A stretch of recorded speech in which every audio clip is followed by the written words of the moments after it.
The foreign minister of Solomon Islands says his nation has agreed to sign a historic accord only after indirect references to China were removed. The 11-point declaration between the United States and over a dozen other Pacific nations covers issues including strengthening ties, climate change, and bolstering Pacific regionalism. The remarks by Solomon Islands represent the first time it has publicly acknowledged its initial concerns about the agreement and expressed why it had a change of heart. The accord was signed in Washington last week after a major diplomatic push by the United States to the Pacific Island countries. All of this comes as China continues to expand its own presence in the region.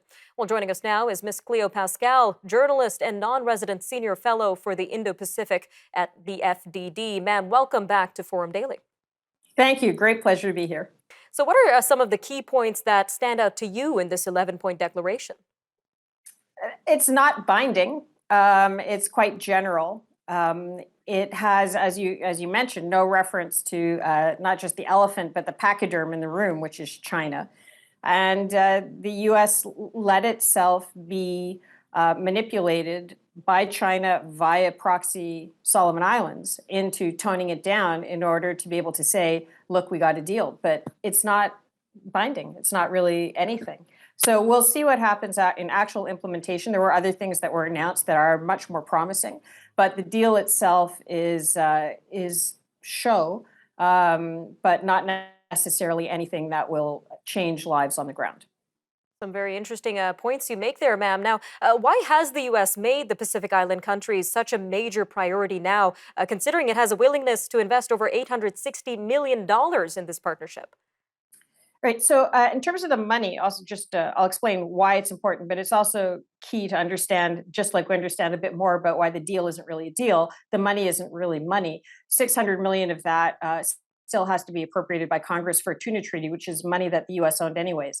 A lot of the rest of it is going towards other pre-existing projects and will have to be appropriated by Congress. And much of it had already been announced several months ago. So I'm not trying to downplay the interest and the intention to engage more. It's just the spin around it isn't helpful if you're trying to understand what the actual security risks are that are triggering this engagement.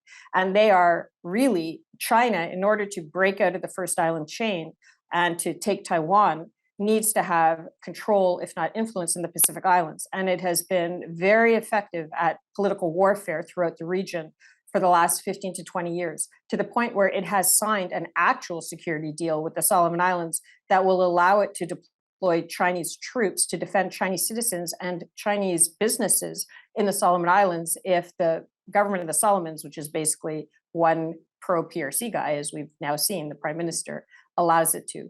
So the situation is strategically incredibly complex but important. This is China trying to create a situation where the U.S. is pushed back to Hawaii, where the security perimeter of the U.S. is pushed back to Hawaii, and they can only do that if they've got control or influence in the Pacific Islands. And they've been, as mentioned, extremely successful at doing that. Now, given that Canada is a member of the Five Eyes and a Pacific country as well, what do we know so far about Ottawa's engagement in this issue? So one of the initiatives that's a relatively new initiative is the Partners in the Blue Pacific, which is a series of mostly Western countries that are supposed to coordinate their engagement in the region. So it's led by the US, Australia, New Zealand, Japan, UK, Germany, and Canada was announced as joining over the last couple of weeks.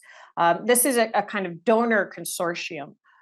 It doesn't, the question is how it will engage with the region. It seems to be going to engage through this multinational organization called the Pacific Island Forum, which has been problematic in the past and has a lot of Australian and New Zealand influence in its direction. And if Australia and New Zealand's guidance had been helpful, because they were the prime Five Eyes partners in the region for over 15 years, we really wouldn't be in the situation we are in now.